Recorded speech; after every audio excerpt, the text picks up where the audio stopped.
Okay, I just got this in the mail with the new 3D printing technology.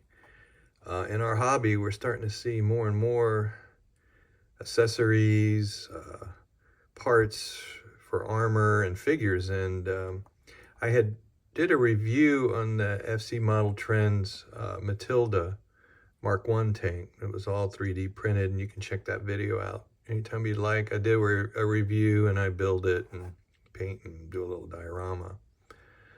But this time I went on their site and I ordered a couple things. I've got this to review and one other thing I'll do a review on that I got. But this was kind of interesting. I saw some headsets.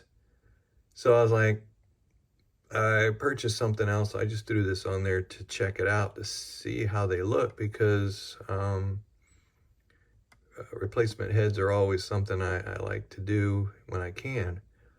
So I wanted to see what these 3D printed ones look like. So I got these yesterday. Let's open up the package here. The model, 1943 cap is just a upgrade to the 42, which was a side cap without a front bill.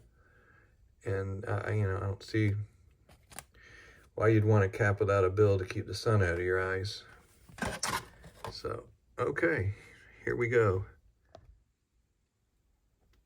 First glance, they look pretty good.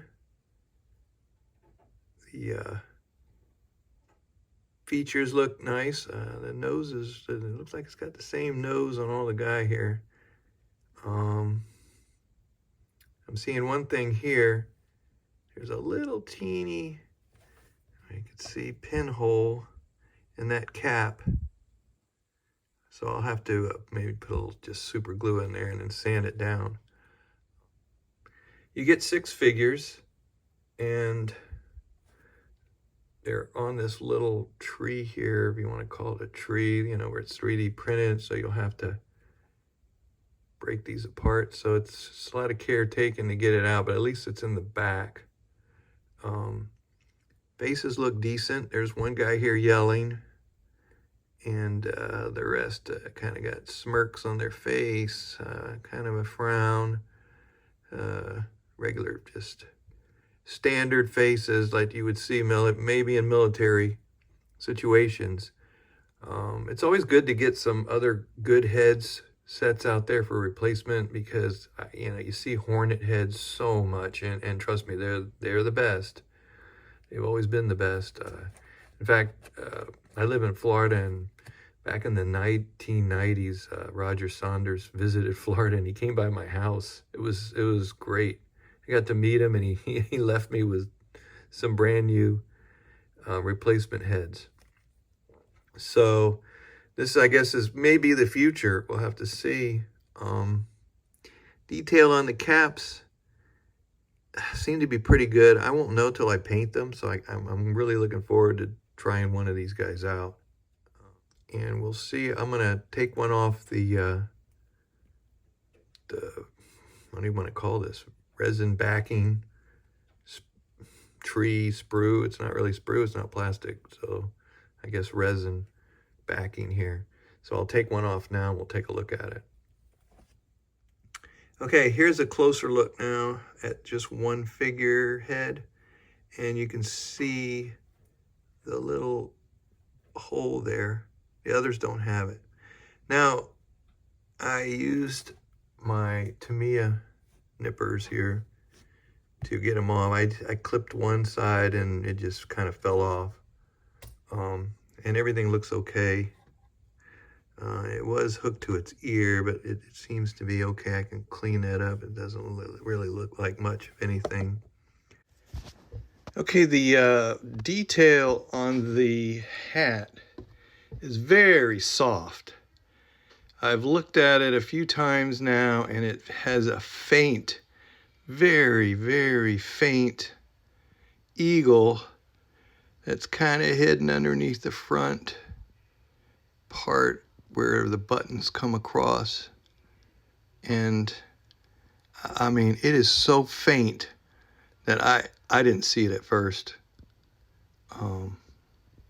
So the detail is very soft on the hat. Let's just say that. The detail is very soft on the hat. And features on the face are just not quite as pronounced as on our resin figures that we presently have available.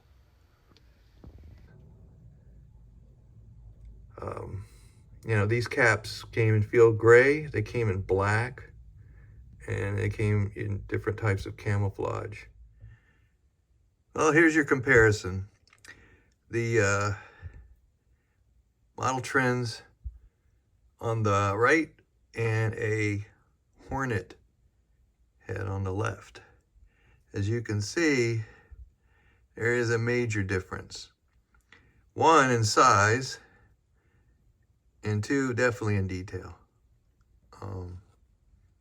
There's a lot of sharper detail on the hornet head. And the size difference, hornets seem sometimes to be a little larger than some of the 35th scale plastic figures, like some of the newer Tamiya figures that come with the sets. So, you know, you're going to have to take discretion if you do buy one of these sets on which figure it would fit best on. I mean, you have to do that as it is with the hornet heads. We'll have to put a alpine head next to it to see the difference, and I'll do that now. Okay, there you have it. Now we have all three heads. We've got the hornet on the left, the model trends in the center, and an alpine on the right. And you can just tell a big difference. Wow. So just looking at it right now, the 3D printed definitely has not as much detail, for sure. There's not as much undercuts and detail around the nose and mouth. So now, like I said, this is FM model trends. I haven't really seen any other 3D printed heads and figures up close.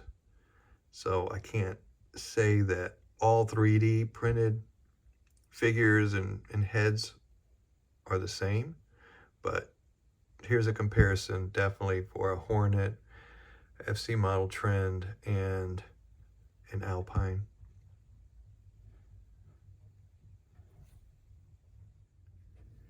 Okay, what I've done here is add the head to an alpine figure, and I mean, it looks okay with this figure here. It doesn't look too small. It's passable on this one, and like I said, I think these will work better on the Tamiya figures that are usually a little more petite, smaller profile. So that's it. I can't give this a high mark as far as the quality. It's just passable. I put it above plastic figureheads, but I'm not even gonna say I'm gonna go as far as to say it's better than the new Tamiya heads that come in the newer Tamiya sets. So yeah, that's about it for this one. And as I said, I give it an average mark. Nothing to get excited about yet. I'd like to see some other 3D printed heads in 35th scale. I know I'm seeing stuff in 48 scale as well. I mean, 72nd. So if I can get a hold of some more 3D printed replacement heads, I'll definitely do a review on them.